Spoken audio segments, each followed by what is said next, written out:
ನಮಸ್ಕಾರ. ನ್ಯೂಸ್ 18 ವಿಶೇಷ ಬುಲೆಟಿನ್ಗೆ ಸ್ವಾಗತ. ನಾನು ಅರುಣ್ ಹುಗಾರ್. ಡಿಕೆಶಿ ಇಷ್ಟಾರ್ಥ ಪೂಜೆ, ಯತೀಂದ್ರ ಸತೀಶ್ ಅಸ್ತ್ರ, ದೀಪಾವಳಿ ಪಟಾಕಿ ಅಲ್ಲ ಆಟಂ ಬಾಂಬ್ ಸ್ಫೋಟ, ಮೊಳಗಿತು ಕ್ರಾಂತಿ ಕಹಳೆ, ಕೆರಳಿತು ಸಿದ್ದು ಡಿಕೆ ಟೀಮ್. ಇದು ಈ ಹೊತ್ತಿನ ಸ್ಪೆಷಲ್ ನವೆಂಬರ್ ಚದುರಂಗ.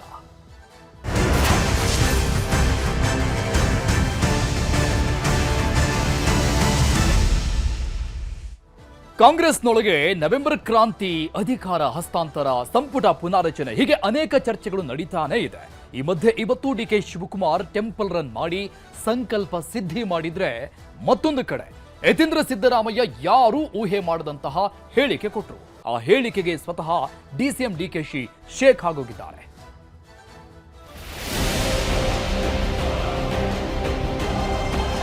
ಯಾವಾಗ್ಲೂ ವ್ಯಕ್ತಿ ಪೂಜೆ ಮಾಡೋಕೆ ಹೋಗ್ಬಾರ್ದು, ಪಕ್ಷದ ಪೂಜೆಯನ್ನ ಮಾಡಬೇಕು. ಈ ಗುಂಪು ರಾಜಕಾರಣ ಮಾಡಕ್ಕೆ ಯಾವತ್ತೂ ಅವಕಾಶ ಕೊಟ್ಟಿಲ್ಲ. ಅವರ ರಾಜಕೀಯ ಬದುಕಿನ ಕೊನೆ ಘಟ್ಟದಲ್ಲಿದ್ದಾರೆ. ಅಂತ ಸಮಯದಲ್ಲಿ ಮಾರ್ಗದರ್ಶನ ಮಾಡೋದಕ್ಕೆ ನಾಯಕರು ಬೇಕು. ಸರ್ ಜಾರಕಿಹೊಳಿ ಅವರು ಅಂತ ಒಂದು ಜವಾಬ್ದಾರಿ ವಹಿಸ್ಕೋತಾರೆ. ಅವ್ರ ಹತ್ರನೇ ಕೇಳಿ, ಅವ್ರು ಏನು ಹೇಳಿದರೆ ನೀವು ಅವ್ರು ಕೇಳಬೇಕು, ನನಗೆ ಕೇಳಿದ್ರೆ ನನ್ನ ಬಗ್ಗೆ ಚರ್ಚೆ ಮಾಡೋಂಥ ಅವಶ್ಯಕತೆ ಇಲ್ಲ. ಯಾವುದೇ ಪ್ರತಿಕ್ರಿಯೆ ಕೊಡಕ್ಕೆ ಹೋಗೋದಿಲ್ಲ. ಅವ್ರವ್ರ ವೈಯಕ್ತಿಕವಾದ ವಿಚಾರ. ಯಾವ ಕ್ರಾಂತಿ, ಎಲ್ಲಿ ಕ್ರಾಂತಿ ಆಯಿತು? ಸೆಪ್ಟೆಂಬರ್ ಕ್ರಾಂತಿ ಹೇಳಿದ್ರೆ ಆಯ್ತಾ? ಅಕ್ಟೋಬರ್ ಕ್ರಾಂತಿ ಆಯ್ತಾ? ಸಿದ್ದರಾಮಯ್ಯ ನಂತರ ಸತೀಶ್ ಉತ್ತರಾಧಿಕಾರಿ. ಸಣ್ಣ ಪಟಾಕಿ ಅಲ್ಲ ಆಟಂ ಬಾಂಬ್ ಸ್ಫೋಟ. ಕಾಂಗ್ರೆಸ್ನೊಳಗೆ ನವೆಂಬರ್ ಕ್ರಾಂತಿ, ಅಧಿಕಾರ ಹಸ್ತಾಂತರ, ಸಂಪುಟ ಪುನರಚನೆ ಹೀಗೆ 10 ಹಲವು ವಿಚಾರಗಳು ಮತ್ತೆ ಮುನ್ನೆಲೆಗೆ ಬಂದಿವೆ. ಈ ಹೊತ್ತಲ್ಲೇ ಸಿಎಂ ಸಿದ್ದರಾಮಯ್ಯನವರ ಮಗ ಹಾಗೂ ಕಾಂಗ್ರೆಸ್ ಎಂಎಲ್ಸಿ ಡಾಕ್ಟರ್ ಯತೀಂದ್ರ ಸಿದ್ದರಾಮಯ್ಯ ಆಡಿರುವ ಮಾತುಗಳು ಕಾಂಗ್ರೆಸ್ ಪಾಳೆಯದಲ್ಲಿ ಕಿಚ್ಚೆಬ್ಬಿಸಿದೆ. ಬೆಳಗಾವಿ ಜಿಲ್ಲೆಯ ರಾಯಬಾಗ ತಾಲೂಕಿನ ಕಪ್ಪಲಗುದ್ದಿಯಲ್ಲಿ ಕನಕದಾಸರ ಮೂರ್ತಿ ಲೋಕಾರ್ಪಣೆ ಕಾರ್ಯಕ್ರಮದಲ್ಲಿ ಯತೀಂದ್ರ ಮಾತಾಡಿದ್ರು. ನಮ್ಮ ತಂದೆಯವರು ರಾಜಕೀಯ ಕೊನೆಗಾಲದಲ್ಲಿದ್ದಾರೆ, ರಾಜ್ಯಕ್ಕೆ ಪ್ರಗತಿಪರ ಚಿಂತನೆಯ ನಾಯಕ ಬೇಕು ಎಂದು ಹೇಳುವ ಮೂಲಕ ಹೊಸ ಚರ್ಚೆ ಹುಟ್ಟುಹಾಕಿದ್ರು. ಇವತ್ತು ತಂದೆಯವರು ಈಗ ಇನ್ನೇನು ರಾಜಕೀಯ ಕೊನೆಗಾಲದಲ್ಲಿದ್ದಾರೆ, ಅವರ ರಾಜಕೀಯ ಬದುಕಿನ ಕೊನೆ ಘಟ್ಟದಲ್ಲಿದ್ದಾರೆ. ಅಂತ ಸಮಯದಲ್ಲಿ ಈ ರೀತಿ ವೈಚಾರಿಕವಾಗಿ ಪ್ರಗತಿಪರವಾದಂತಹ ಸಿದ್ಧಾಂತ ಇಟ್ಕೊಂಡಿರೋರಿಗೆ ಮಾರ್ಗದರ್ಶನ ಮಾಡೋದಕ್ಕೆ, ಅವ್ರಿಗೆ ನೇತೃತ್ವ ವಹಿಸ್ಕೊಳ್ಳೋಕೆ ಒಬ್ರು ನಾಯಕರು ಬೇಕು. ಸರ್ ಜಾರಕಿಹೊಳಿ ಅವರು ಅಂತ ಒಂದು ಜವಾಬ್ದಾರಿ ವಹಿಸ್ಕೋತಾರೆ. ಕಾಂಗ್ರೆಸ್ ಪಕ್ಷ ಸಿದ್ಧಾಂತ ನಂಬಿಕೆ ಇಟ್ಕೊಂಡಿರುವಂತ ಎಲ್ಲ ರಾಜಕಾರಣಿಗಳಿಗೆ, ಯುವ ನಾಯಕರಿಗೆ ಅವ್ರು ಮಾದರಿಯಾಗಿ ನಮ್ಮನ್ನು ಮುನ್ನಡೆಸ್ತಾರೆ ಅನ್ನೋ ಒಂದು ನಂಬಿಕೆ ನನಗಿದೆ. ಸೊ ಹಾಗಾಗಿ ಈ ರೀತಿ ಒಂದು ತತ್ವಬದ್ಧತೆ ಇರುವಂತಹ ನಾಯಕರು ಸಿಗೋದು ಬಹಳ ಕಷ್ಟ ಅಂತ ಕೆಲಸನ ಜಾರಕಿಹೊಳಿ ಮಾಡ್ತಿದ್ದಾರೆ. ಒಂದ್ ಕಡೆ ಯತೀಂದ್ರ ಸಿದ್ದರಾಮಯ್ಯ ಹೀಗೆ ಹೇಳುತ್ತಿರುವಾಗಲೇ ಉಪಮುಖ್ಯಮಂತ್ರಿ ಡಿಕೆ ಶಿವಕುಮಾರ್ ಇಷ್ಟಾರ್ಥ ಸಿದ್ಧಿ ಪೂಜೆಯಲ್ಲಿ ತೊಡಗಿದ್ರು. ಇಡೀ ದಿನ ರಾಯಚೂರಿನ ಪವರ್ಫುಲ್ ದೇವರುಗಳ ದರ್ಶನ ಪಡೆದ್ರು. ಮಂತ್ರಾಲಯದ ರಾಘವೇಂದ್ರ ಸ್ವಾಮಿಗಳ ಮಠದಲ್ಲಿ ರಾಯರ ವೃಂದಾವನ ದರ್ಶನ ಮಾಡಿದ್ರು. ಬಳಿಕ ಸುಬುಧೇಂದ್ರ ಶ್ರೀಗಳ ಆಶೀರ್ವಾದ ಪಡೆದ್ರು.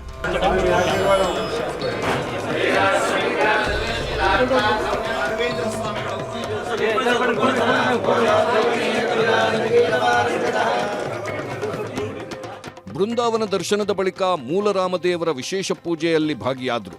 ವರ್ಷಕ್ಕೆ 2 ಬಾರಿ ಮಾತ್ರ ಮೂಲರಾಮದೇವರಿಗೆ ವಿಶೇಷ ಪೂಜೆ ಆಗುತ್ತೆ. ಬಲಿಪಾಡ್ಯಮಿ ಹಿನ್ನೆಲೆಯಲ್ಲಿ ಮೂಲರಾಮದೇವರಿಗೆ ಸುಬುಧೇಂದ್ರ ತೀರ್ಥರಿಂದ ವಿಶೇಷ ಪೂಜೆ ಸಲ್ಲಿಕೆಯಾಯಿತು. ಪೂಜೆಯಲ್ಲಿ ಪಾಲ್ಗೊಂಡ ಡಿಕೆ ಶಿವಕುಮಾರ್ ಕುಟುಂಬ ನಾಡಿನ ಒಳಿತಿಗೆ ಪ್ರಾರ್ಥಿಸಿದ್ರು. ಎಲ್ಲದಕ್ಕೂ ಕೂಡ ಗುರು ಅನುಗ್ರಹ ಅವಶ್ಯಕತೆ ಇದೆ. ಅದಕ್ಕೆ ಇವತ್ತು ಅವ್ರದ್ದು ವಿಶೇಷವಾದಂಥ ದಿನ. ಅವ್ರದ್ದೊಂದು ಇಲ್ಲಿ ಒಂದು ಕಾರ್ಯಕ್ರಮ ಕೂಡ ಇದೆ, ಭೂಮಿ ಪೂಜೆ ಕಾರ್ಯಕ್ರಮ ಕೂಡ ಇದೆ. ಅದು ಕೂಡ ಬರಬೇಕು ಅಂತೇಳಿ ಆಹ್ವಾನ ಕೊಟ್ಟಿದ್ದರು. ಅದಕ್ಕೆ ನಾನು ನನ್ನ ಶ್ರೀಮತಿಯವರು ಕುಟುಂಬದ ಸಮೇತ ಬಂದು ದೇವರ ದರ್ಶನವನ್ನು, ರಾಯರ ದರ್ಶನವನ್ನು ಮಾಡೋಂಥ ಒಂದು ಭಾಗ್ಯ ಇವತ್ತು ನಮಗೆಲ್ಲ ಸಿಕ್ಕಿದೆ. ಸೊ ನಮ್ಮ ಕರ್ನಾಟಕ ರಾಜ್ಯಕ್ಕೆ ಎಲ್ಲ ಕೂಡ ಒಳ್ಳೆಯದಾಗಲಿ, ಶಾಂತಿ ಸಿಗಲಿ ಅಂತೇಳಿ ಭಗವಂತನಲ್ಲಿ, ರಾಯರಲ್ಲಿ ಪ್ರಾರ್ಥನೆ ಮಾಡಿದ್ದೀವಿ. ಮಂತ್ರಾಲಯದಲ್ಲಿ ವಿಶೇಷ ಪೂಜೆ ಸಲ್ಲಿಸಿದ ಬಳಿಕ ಪಂಚಮುಖಿ ಆಂಜನೇಯನ ದರ್ಶನ ಮಾಡಿದ್ರು ಡಿಕೆ. ಹರಕೆ ಹೊತ್ತಿದ್ದ ಡಿಕೆ ಮನೋವಾಂಚಲ್ಯ ಸಿದ್ಧಿ ಅರ್ಚನೆ ಮಾಡಿಸಿದ್ರು. ಪಂಚಮುಖಿ ಆಂಜನೇಯನ ಸನ್ನಿಧಾನದಲ್ಲಿ ಮನೋವಾಂಚಲ್ಯ ಅರ್ಚನೆ ಮಾಡಿಸಿದ್ರೆ ಸಿದ್ಧಿ ಪ್ರಾಪ್ತಿಯಾಗುತ್ತೆ ಅನ್ನೋದು ಪ್ರತೀತಿ. ಹಾಗಾಗಿ ಕುಟುಂಬ ಸಮೇತವಾಗಿ ಅರ್ಚನೆ ಮಾಡಿಸಿದ್ರು. ಈ ಪಂಚಮುಖಿ ಕ್ಷೇತ್ರಕ್ಕೆ ನಮ್ಮ ಡಿಕೆ ಶಿವಕುಮಾರ್ ಅವರು ದಂಪತಿಗಳು ಬಂದು ಪಂಚಮುಖಿ ಪ್ರಾಣದೇವರಲ್ಲಿ ಅವರು ಏನು ಅಂದ್ಕೊಂಡಿದ್ದಾರೆ ಆ ಕಾರ್ಯ ನೆರವೇರಬೇಕಂತ ಅರ್ಚನೆ ಮನೋವಾಂಚ ಅರ್ಚನೆ. ಏನಾಗುತ್ತೆ ಇದರಿಂದ? ಅಂದರೆ ಅವರು ಅಂದ್ಕೊಂಡಿದ್ದ ಕಾರ್ಯ ಸಿದ್ಧಿ ಆಗುತ್ತೆ. ಆ ಕಾರ್ಯ ಪಂಚಮುಖಿ ಪ್ರಾಣದೇವರಲ್ಲಿ 5 ಮುಖಗಳು. ಇಲ್ಲಿ ವಿಶೇಷತೆ ಏನಂತಂದರೆ ರಾಘವೇಂದ್ರ ಸ್ವಾಮಿಗಳವರು 12 ವರ್ಷ ಕಾಲ ತಪಸ್ಸೆ ಮಾಡಿದ್ದಾರೆ 16ನೇ ಶತಮಾನದಲ್ಲಿ. ಈ ತಪಸ್ಸಿಗೆ ಮೆಚ್ಚಿ ಪಂಚಮುಖಿ ಆಂಜನೇಯ ಸ್ವಾಮಿ 5 ರೂಪದಿಂದ ದರ್ಶನ ಕೊಟ್ಟಿದ್ದಾರೆ. ಒಂದೊಂದು ಮುಖದಿಂದ ಒಂದೊಂದು ರೀತಿಯಿಂದ ಕಾಪಾಡ್ತಾರೆ. ಅವ್ರ ಇಷ್ಟಾರ್ಥಗಳು ಆಗುತ್ತೆ ಅಂತ ಹೇಳಿ ಈ ಪಂಚಮುಖಿ ಪ್ರಾಣದೇವರಲ್ಲಿ ಬೇಡ್ಕೊಳ್ತಾ ಇದ್ದೇವೆ. ಮುಖ್ಯಮಂತ್ರಿಯಾಗಲು ಸಂಕಲ್ಪ ನಡೆಸಿದ್ರಂತೆ ಡಿಕೆಶಿ. ಪಂಚಮುಖಿ ಆಂಜನೇಯನಿಗೂ ಹರಕೆ ಕಟ್ಟಿಕೊಂಡ್ರಂತೆ ಡಿಕೆ. ಮನೋವಾಂಚಲ್ಯ ಸಿದ್ಧಿ ಅರ್ಚನೆ ಮುಂದಾಳತ್ವ ವಹಿಸಿದ್ದವರು ಆಂಜನೇಯ ದೇವಸ್ಥಾನದ ಪ್ರಧಾನ ಅರ್ಚಕ ಶ್ಯಾಮಾಚಾರಿ. ಪೂಜೆ ಬಗ್ಗೆ ನ್ಯೂಸ್ 18 ಜೊತೆ ಮಾತನಾಡಿದ್ರು. ಸಿಎಂ ಆಗಬೇಕು ಅಂತ ಡಿಕೆಶಿ ಆಸೆ ಪಟ್ಟಿದ್ದಾರೆ. ಡಿಕೆ ಶಿವಕುಮಾರ್ ಅವರ ಆಸೆ ಈಡೇರುತ್ತೆ ಎಂದ್ರು. ಇದು ಮನೋವಾಚನ ಸಿದ್ಧಿ ಅಂದರೆ ಅವರು ಇಷ್ಟ ಕಾರ್ಯ ರೀ. ಮನಸ್ಸಿನಲ್ಲಿ ಬೇಡಿಕೆ ಏನಿದೆ ಅಂದರೆ ಸುತ್ತಮುತ್ತ ದೇವಸ್ಥಾನಗಳು ನಮ್ಮ ಕರ್ನಾಟಕದಲ್ಲಿ ಬೇರೆ ಬೇರೆ ದೇವಸ್ಥಾನಗಳಲ್ಲಿ ಹೋಗಿ ಬರ್ತಾರೆ. ಅವರು ಮನಸ್ಸಿನಲ್ಲಿ ನಾನು ಮುಖ್ಯಮಂತ್ರಿ ಆಗಬೇಕಂತ ಆಸೆ ಇದೆ. ಆ ಆಸೆನೆ ರಾಯರ ದರ್ಶನ ಮತ್ತು ಪಂಚಮುಖಿ ಪ್ರಾಣ ದರ್ಶನ ಮಾಡ್ಕೊಂಡಿದ್ದಾರೆ. ಇಲ್ಲಿ ಬೆಳಿಗ್ಗೆ ಅವರ ಹೆಸರಿನಲ್ಲಿ ಮಧು ಅಭಿಷೇಕ ಆಯಿತು. ಅಂದರೆ ಮಧು ಅಭಿಷೇಕ ಅಂದರೆ ಜೇನುತುಪ್ಪದಿಂದ ಅಭಿಷೇಕ. ಈ ಮಧು ಅಭಿಷೇಕ ಇವತ್ತು ದೀಪಾವಳಿ ಪಾಡ್ಯ ಪ್ರತಿಪದ ಒಳ್ಳೆ ವಿಶೇಷವಾದ ದಿನ, ಬುಧವಾರ, ಸ್ವಾತಿ ನಕ್ಷತ್ರ. ಇದು ಇಷ್ಟ ಕಾರ್ಯ. ಅವ್ರ ಮನಸ್ಸಿನಲ್ಲಿ ಏನು ಬೇಡಿಕೆ ಇರುತ್ತೆ ಆ ಕೆಲಸ ನೆರವೇರುತ್ತೆ. ರಾಯರು ಮತ್ತು ಪಂಚಮುಖಿ ಪ್ರಾಣದೇವರ ಆಶೀರ್ವಾದ ಗ್ಯಾರಂಟಿ. ಮುಖ್ಯಮಂತ್ರಿ ಆಗ್ತಾರೆ. ಕೆಲವು ದಿವಸಗಳ ಹಿಂದೆ ನಮ್ಮ ರಾಹುಲ್ ಗಾಂಧಿ ಅವರು ಮತ್ತು ಡಿಕೆ ಶಿವಕುಮಾರ್ ಅವರು ಭಾಳ ಜನ ಎಲ್ಲ ಲೀಡರ್ಗಳೆಲ್ಲ ಬಂದಿದ್ರು. ಮಂತ್ರಾಲಯಕ್ಕೆ ಬಂದು ಹೋಗಿದ್ದಾರೆ. ಹೋದ್ಮೇಲೆ ಅವ್ರ ಕೆಲಸ ಆಗಿದೆ. ಹಿಂದೆ ಇಲ್ಲೇ ಬಂದಾಗ ನಾನೇ ದರ್ಶನ ಮಾಡಿಸಿದ್ದೆ ಮತ್ತು ಅವತ್ತು ಸಂಕಲ್ಪ ಮಾಡ್ಕೊಂಡು ಹೋಗಿದ್ರು. ಆ ಉಪಯೋಗ ಈಗ DCM ಆಗಿ ಬಂದಿದ್ದಾರೆ.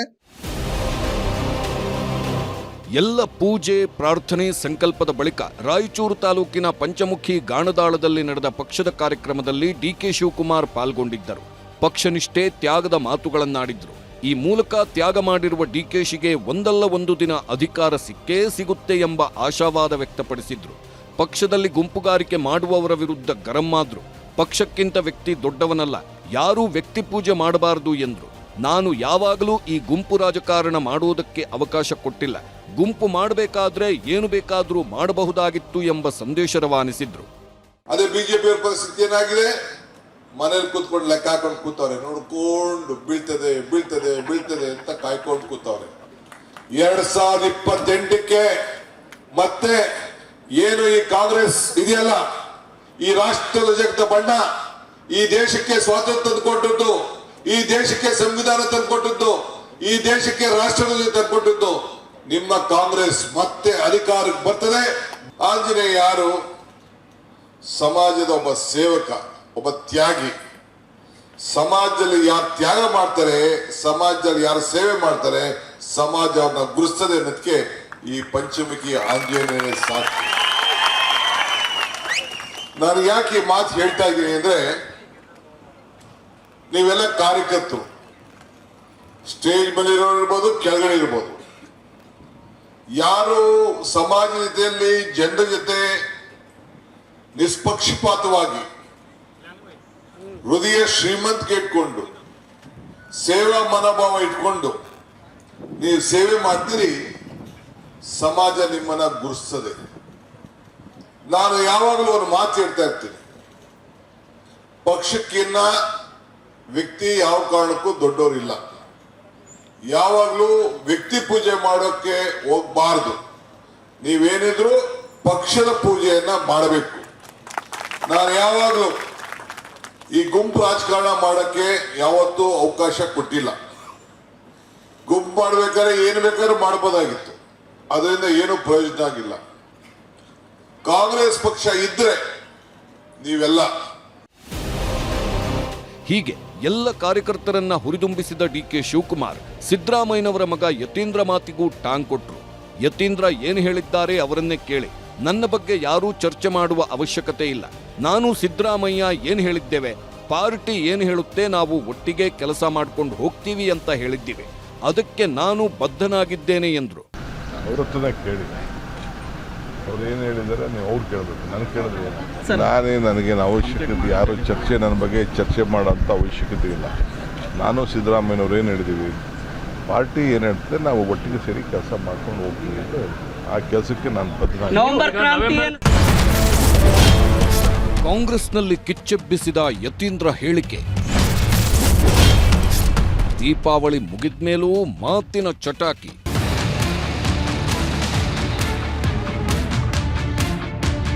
ಸಿದ್ದರಾಮಯ್ಯನವರ ಉತ್ತರಾಧಿಕಾರಿ ಸತೀಶ್ ಜಾರಕಿಹೊಳಿ ಅಂತ ಯತೀಂದ್ರ ಸಿದ್ದರಾಮಯ್ಯ ಹೇಳುತ್ತಲೇ ಕಾಂಗ್ರೆಸ್ ಪಾಳೆಯದಲ್ಲಿ ಸಹಜವಾಗೇ ಪರ ವಿರೋಧಗಳಿಗೆ ಆಸ್ಪದ ನೀಡಿದೆ. ಹಾಗೆ ನವೆಂಬರ್ ಕ್ರಾಂತಿಗೂ ಒಂದಷ್ಟು ಪುಷ್ಟಿ ನೀಡಿದೆ. ಅಧಿಕಾರಕ್ಕಾಗಿ ಪೂಜೆ ಮಾಡಿಸೋದ್ರಿಂದ ಯಾವುದೂ ಆಗೋದಿಲ್ಲ ಅಂತಾರೆ ರಾಜ್ಯ ಸರ್ಕಾರದ ದೆಹಲಿ ಪ್ರತಿನಿಧಿ ಟಿ.ಬಿ. ಜಯಚಂದ್ರ. ದೇವರು ಅಂತಕ್ಕಂಥದ್ದು ಮನುಷ್ಯರ ಸೃಷ್ಟಿ, ಅದು ನಂಬಿಕೆ. ದೇವರಿಗೋಸ್ಕರ ಅದನ್ನು ಅವರವರ ವಿವೇಚನೆಗೆ ತಕ್ಕನಾಗಿ ಅವರು ಭಾವಿಸ್ತಾರೆ. ನಾನು ಯಾವ ದೇವಸ್ಥಾನಗಳಿಗೆ ಹೋಗೋದಿಲ್ಲ. ನನಗೆ ದೇವಸ್ಥಾನ ಏನು ಯಾವುದಪ್ಪ ಅಂತಂದರೆ ತುಮಕೂರು ಜಿಲ್ಲೆ ಸಿರಾ ಕ್ಷೇತ್ರ ಮತ್ತು ಜನರಿಗಿನ್ನ ದೊಡ್ಡ ದೇವರು ಯಾವುದೂ ಇಲ್ಲ. ದೈವನ್ನ ನಾವು ನೋಡಿದ್ವ ಎಲ್ಲಾದ್ರೂ ಪ್ರತ್ಯಕ್ಷವಾಗಿ ಕಾಣ್ತಕ್ಕಂಥದ್ದು ಹೈಕಮಾಂಡೆ. ದೇವರು ಅಂತ ಅಲ್ಲ, ಅವರ ವಿವೇಚನೆ ನಮಗೆ ಕಣ್ಣಿಗೆ ಕಾಣ್ತಕ್ಕಂಥದ್ದು ವರಿಷ್ಠರು. ಶಾಸಕ ಅಜಯ್ ಸಿಂಗ್ ಮಾತನಾಡಿ ಯತೀಂದ್ರ ಹೇಳಿಕೆಗೆ ಮಹತ್ವ ಕೊಡುವುದು ಬೇಡ ಅಂದ್ರು. ಸತೀಶ್ ಜಾರಕಿಹೊಳಿ ಈಗಾಗಲೇ ಸಿಎಂ ಆಕಾಂಕ್ಷಿ ಅಲ್ಲ ಎಂದಿದ್ದಾರೆ. ಈಗಂತೂ ಸಿಎಂ ಕುರ್ಚಿ ಖಾಲಿ ಇಲ್ಲ, ಹಾಗಾಗಿ ಯಾವ ಚರ್ಚೆಯೂ ಸರಿಯಲ್ಲ ಅಂದ್ರು. ಜನರು 5 ವರ್ಷಕ್ಕೆ ಕೊಟ್ಟಿರೋ ತೀರ್ಪಿದು, 5 ವರ್ಷಕ್ಕೆ ಸಿಎಂ ಮಾಡಿರೋದು. ಇನ್ನು ಏನೇ ಇದ್ದರೂ ಹೈಕಮಾಂಡ್ ತೀರ್ಮಾನ ಮಾಡುತ್ತೆ ಅಂದ್ರು.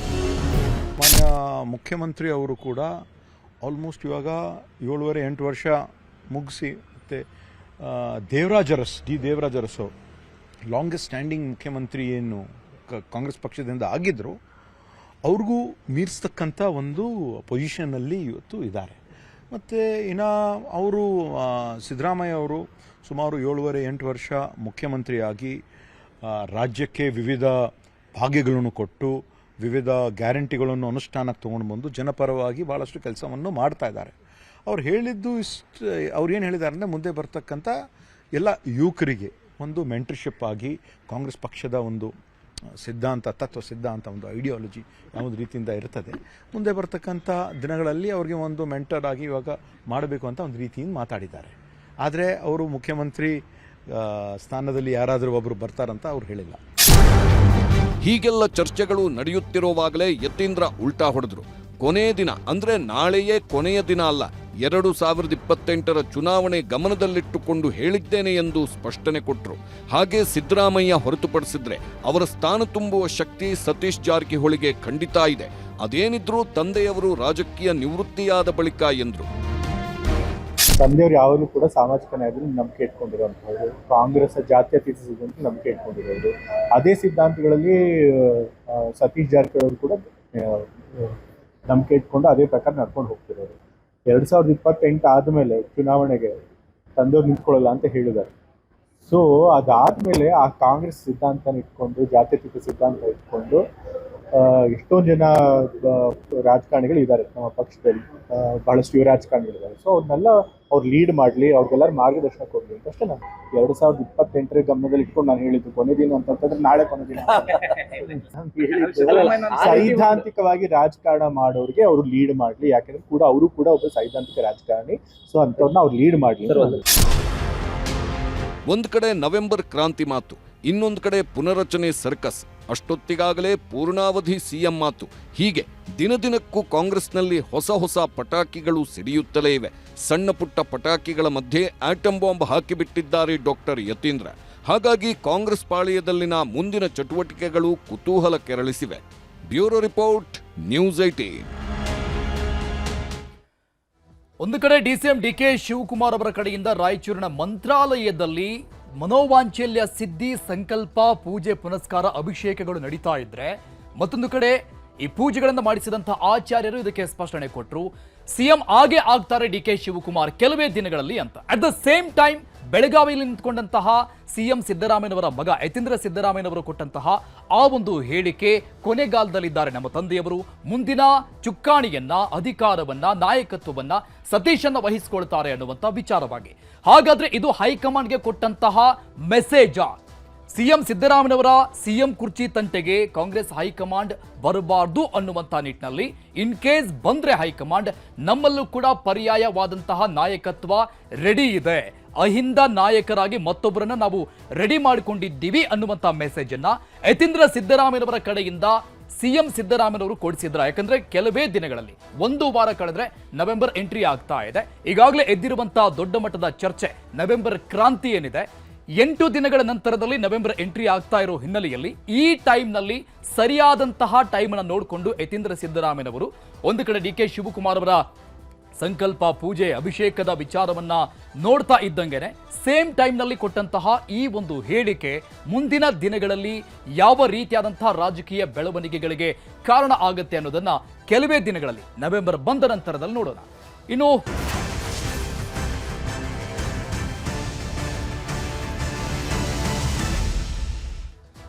ಇಷ್ಟು ದಿನ RSS ಪಥಸಂಚಲನಕ್ಕೆ ಅನುಮತಿ ಅಂಕುಶ ವಿಷಯದಲ್ಲಿ ವಾಕ್ಸಮರ ನಡೀತಾ ಇತ್ತು. ಇದು ಈಗ ದಿನೇ ದಿನೇ ಬೇರೆ ಬೇರೆ ಆಯಾಮಗಳನ್ನು ಪಡೆದುಕೊಳ್ತಾ ಇದೆ. ಅನೇಕ ಸಂಘಟನೆಗಳು ನಮಗೂ ಅನುಮತಿ ಕೊಡಿ, ನಾವು ಪಥಸಂಚಲನ ಮಾಡ್ತೀವಿ ಅಂತ ಮನವಿ ಸಲ್ಲಿಕೆ ಮಾಡಿವೆ. ಚಿತ್ತಾಪುರದಲ್ಲಿ RSS ಪಥಸಂಚಲನ ನಡೆಯುತ್ತಾ ನಡೆಯಲ್ವಾ ಅನ್ನೋದೇ ಸದ್ಯಕ್ಕಿರೋ ಕುತೂಹಲವಾಗಿದೆ. ಇದರ ಜೊತೆಗೆ ಮತ್ತೆ ಈ ವಿಚಾರವಾಗಿ ವಾಕ್ಸಮರ ಮುಂದುವರೆದಿದೆ.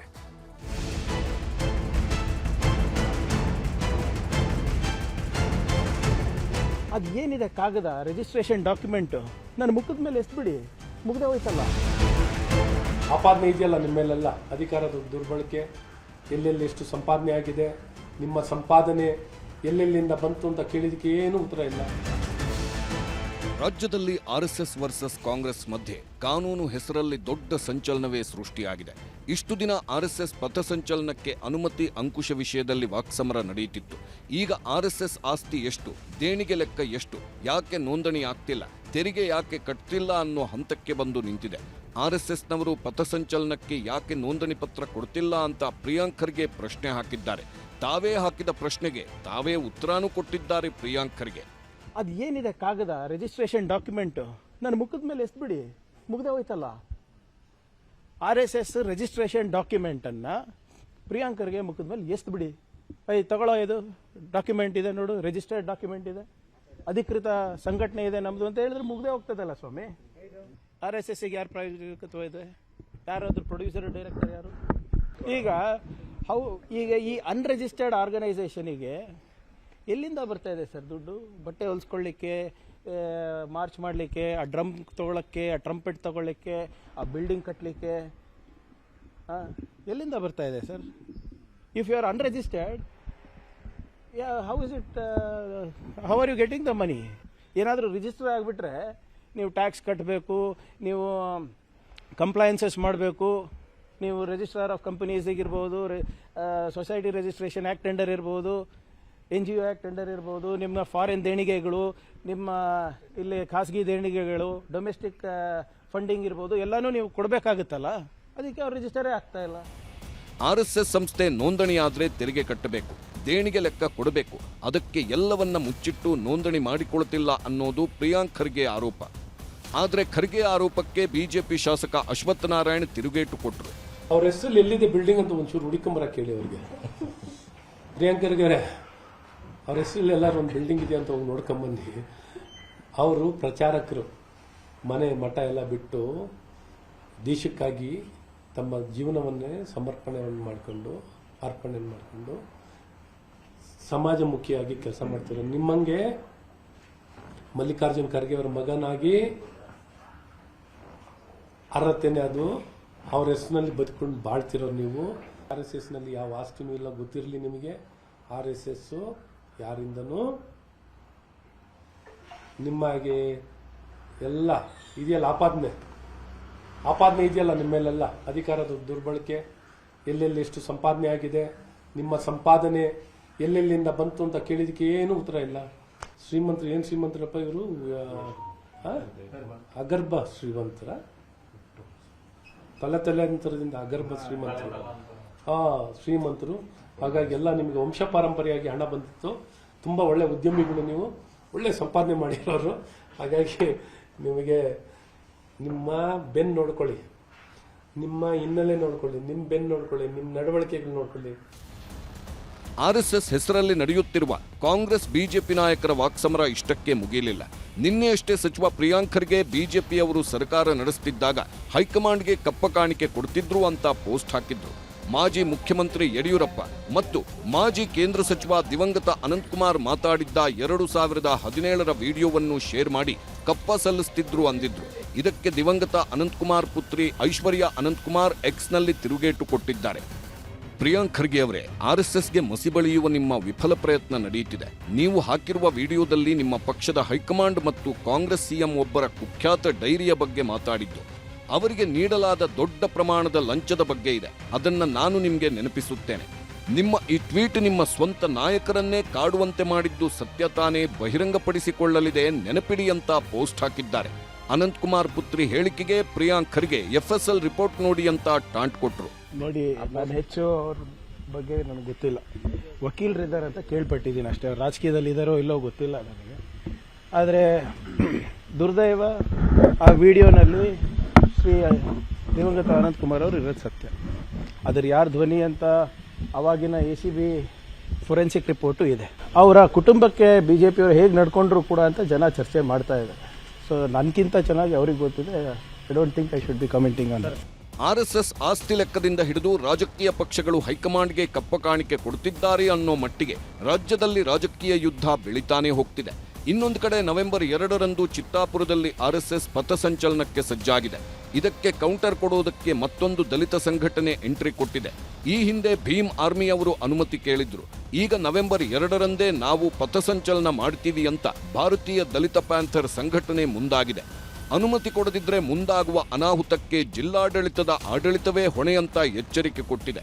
ಇದೆಲ್ಲ ಖರ್ಗೆ ಪ್ರಾಯೋಜಕತ್ವ ಅಂತ ಬಿಜೆಪಿ ಹೇಳ್ತಿದ್ರೆ, ಹೌದು ನಾನೇ ಪ್ರಾಯೋಜಿಸಿದ್ದು ಅಂದ್ರು ಖರ್ಗೆ. ಕೊಲೆ ಬೆದರಿಕೆ ಹಾಕಿರ್ತಕ್ಕಂಥ RSSನ ಕಾರ್ಯಕರ್ತನ ಬಂಧನ ಆದಮೇಲೆ ಚಿತ್ತಾಪುರ ಪಟ್ಟಣದಲ್ಲಿ ಒಂದು ಭಯದ ವಾತಾವರಣ ನಿರ್ಮಾಣ ಮಾಡಬೇಕಂತೇಳಿ ಒಂದು RSSನ ಕೈಯಲ್ಲಿ ಲಾಠಿ ಹಿಡ್ಕೊಂಡು ಪಥಸಂಚಲನ ಮಾಡ್ಬೇಕಂತೇಳಿ ಇಟ್ಕೊಂಡಿದ್ರು. ಆದರೆ ಹೈಕೋರ್ಟಿನ ನಿರ್ದೇಶನ ಪ್ರಕಾರ ಅವ್ರಿಗೆ ಕೊಟ್ಟರು ಮಾಡ್ಲೋದಕ್ಕೆ ಅದಕ್ಕೇನು ಅಭ್ಯಂತರ ಇಲ್ಲ. ನಾವು ಕಾನೂನು ಪ್ರಕಾರ ಸರ್ಕಾರದ ಅನುಮತಿ ತೊಗೊಂಡು ಶಾಂತ ರೀತಿಯಲ್ಲಿ ಪ್ರತಿಭಟನೆ ಮಾಡಿ. ಎಲ್ಲೇ ಆಗಲಿ, ಯಾರಾದರೂ ಶಾಂತಿಯುತವಾಗಿ ಸೌಹಾರ್ದಯುತವಾಗಿ ತಮ್ಮ ಸಂಘಟನೆ ಕಾರ್ಯಕ್ರಮವನ್ನು ಮಾಡ್ಬೋದು. ಭೀಮ್ ಆರ್ಮಿ ಅವರು ಕಾರ್ಯಕ್ರಮ ಮಾಡ್ತಾರಂತ ನೀವು ಹೇಳಿದ್ರಿ, ನಾನು ಪತ್ರಿಕೆಯಲ್ಲಿ ಮಾಡಿ ಭಾಳ ಸಂತೋಷ. ನೋಡ್ರಿ, ನಾವು 2ನೇ ತಾರೀಕು ಕೇಳಿದ್ದೀವಿ. ಜಿಲ್ಲಾ ಆಡಳಿತ ಡಿಸೈಡ್ ಮಾಡಲಿ, ನಿಮಗೊಂದು ದಿವ್ಸ ಕೊಡ್ತೀವಿ, ಅವ್ರು ಯಾವ ದಿವ್ಸ ಮಾಡ್ತಾರ ನಾವು ಅವ್ರು ಯಾವ ದಿವ್ಸ ಕೊಡ್ತಾರ ಆ ದಿವ್ಸ ಮಾಡ್ತೀವಿ ಅಂತ ಸಂಘದವರು ಕೊಟ್ರೆ ನೀವು ಬೇರೆ ಬೇರೆ ದಿವ್ಸ, ನಮ್ದೇನು ತಕರಾರಿಲ್ಲ. ನಾನು ಸಚಿವರ ಬಗ್ಗೆ ಮಾತಾಡೋದಿಲ್ಲ. ಸಚಿವರ ಉದ್ದೇಶನ ಒಂದು ರೀತಿಯಲ್ಲಿ ಪ್ರಚಾರ ಪಡೆಯುವ ಸಂಬಂಧವಾಗಿ ಈ ರೀತಿಯ ಹೇಳಿಕೆಗಳನ್ನು ಕೊಡ್ತಾ ಇದ್ದಾರೆ. ಅದರ ಬಗ್ಗೆ ನಾನು ಜಾಸ್ತಿ ಮಾತನಾಡೋದಿಲ್ಲ. ಈ ಒಬ್ಬಕ್ಕೊಬ್ಬರು ಕಾಂಪಿಟೇಷನ್ ಅಲ್ಲಿ ನನ್ನ ಪ್ರಕಾರ ಒಂದಕ್ಕೊಂದು ಪೂರಕ. ಸಮಾಜ ಸಂಘಟನೆಯನ್ನು ಎಲ್ಲರೂ ಮಾಡಬೇಕು, ಅವರು ಮಾಡಲಿ, ನಾವು ಮಾಡ್ತೀವಿ ಅಂತ ತೊಂದರೆ ಇಲ್ಲ. ಭೀಮ್ ಆರ್ಮಿ ಅವರು ಇರ್ಬೋದು, ದಲಿತ ಪ್ಯಾಂಥರ್ ಅವರು ಇರ್ಬೋದು, ಇನ್ನು ಕೆಲವು ಸಂಘಟನೆಗಳು ಇಲ್ಲಿ ನಿಮ್ಮ ಚಾಮರಾಜನಗರ, ಮೈಸೂರಿನಲ್ಲೂ ಕೂಡ ಹೇಳಿದ್ದಾರೆ, ನಮಗೂ ಅವಕಾಶ ಕೊಡಿ, ನೀಲಿ ಶರ್ಟ್ ಹಾಕ್ಕೊಂಡು ದೊಣ್ಣೆ ತೊಗೊಂಡು ನಾವು ಪಥಸಂಚಲನ ನಾವು ಮಾಡ್ತೀವಿ ಅಂತ. ಈಗ ಒಂದು ಗೌರ್ಮೆಂಟ್ ಆದೇಶ ಇದೆ ಅಪ್ಪ, ಅದು ಭೀಮ್ ಆರ್ಮಿಗೂ ಅನ್ವಯಿಸ್ತದೆ, ಬೇರೆ ಸಂಘಟನೆಗಳಿಗೂ ಅನ್ವಯಿಸ್ತದೆ, ಅಷ್ಟೇ ಅಲ್ವಾ? ಆರ್ಎಸ್ಎಸ್ ಮೇಲೆ ಸಚಿವ ಪ್ರಿಯಾಂಕ್ ಖರ್ಗೆ ಕಾನೂನು ಅಸ್ತ್ರ ಪ್ರಯೋಗಿಸಿದ್ದಾರೆ. ಕಾನೂನಿನ ಅಡಿಯಲ್ಲೇ ಆರ್ಎಸ್ಎಸ್ ಇರೋದು ಅಂತಾನೆ ಬಿಜೆಪಿಯವರು ಉತ್ತರ ಕೊಡುತ್ತಿದ್ದಾರೆ. ಸದ್ಯಕ್ಕೆ ಪಥಸಂಚಲನಕ್ಕಾಗಿ ಪರ್ಮಿಷನ್ ಹೆಸರಲ್ಲಿ ಶುರುವಾದ ಪಾಲಿಟಿಕ್ಸ್ ಕಪ್ಪ ಕಾಣಿಕೆ, ತೆರಿಗೆ ವಂಚನೆ ಆರೋಪದವರೆಗೂ ಬಂದಿದೆ. ನೆಕ್ಸ್ಟ್ ಇನ್ಯಾವ ಹಂತಕ್ಕೆ ಹೋಗುತ್ತೋ ಅಥವಾ ಇಲ್ಲಿಗೆ ಮುಗಿಯುತ್ತಾ ಅನ್ನೋದೇ ಕುತೂಹಲ. Bureau report, news 18. ಇದಿಷ್ಟು ಇದುವರೆಗಿನ ಪ್ರಮುಖ ಸುದ್ದಿ. ನೋಡ್ತಾ ಇರಿ ನ್ಯೂಸ್ 18 ಕನ್ನಡ. ಜಾಲ ನಮ್ಮದು, ಬಲ ನಿಮ್ಮದು.